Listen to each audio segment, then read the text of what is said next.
Hi guys, இன்னைக்கு நம்ம செய்ய போற ஸ்பெஷல் டிஷ் சில்லி பீஃப். இது சிம்பிளா, குவிக்கா, கம்மியான இன்கிரீடியன்ஸ்ல எப்படி செய்யறதுன்னு பார்க்கலாம் வாங்க. நான் 1 kg பீஃப் எடுத்திருக்கேன். இதுல 2 டீஸ்பூன் உப்பு சேர்த்துக்கலாம், 1 டீஸ்பூன் மஞ்சள் தூள், ஒரு 2 டேபிள் ஸ்பூன் மிளகாய் தூள் சேர்த்து இதை நல்லா மிக்ஸ் பண்ணிக்கலாம். இந்த இன்கிரீடியன்ஸ் எல்லாமே பீஃப்ல நல்லா கோட் ஆகணும்.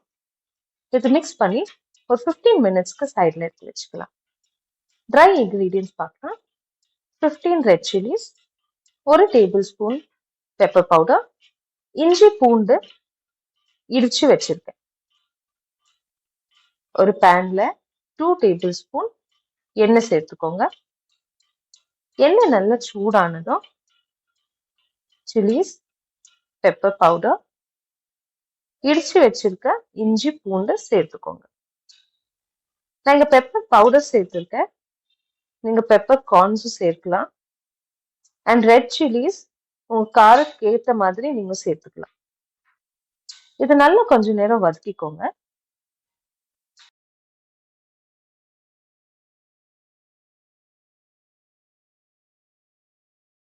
கொஞ்ச நேரம் ஃப்ரை ஆனதும் நான் மேரினேட் பண்ணிருக்க பீஃபை இதுல மிக்ஸ் பண்ணிக்கலாம். இதுல கொஞ்சம் நல்லா மிக்ஸ் பண்ணிக்கோங்க.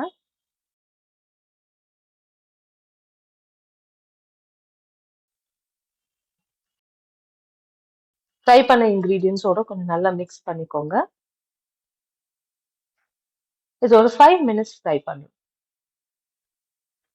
இப்போ குக்கருக்கு சேர்க்கறதுக்கு முன்னாடி ஒரு சின்ன கிளாஸ் அளவுக்கு தண்ணி சேர்த்துக்கோங்க.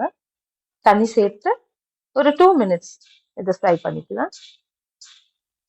நான் இதை ஃபர்ஸ்ட் பேன்ல சேர்த்துருக்கேன். பேன்ல செய்து ஃப்ரை பண்ணி அதுக்கப்புறம் குக்கர்ல சேர்க்கிறேன். நீங்க இது குக்கர்லயே செய்து ஒரு 5 விசில் கொடுத்துருங்க.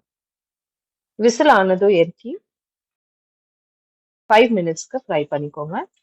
பீஃபோட டெண்டர்னஸ் செக் பண்ணி ரெடியா இருந்தா உங்களோட சில்லி பீஃப் ரெடி.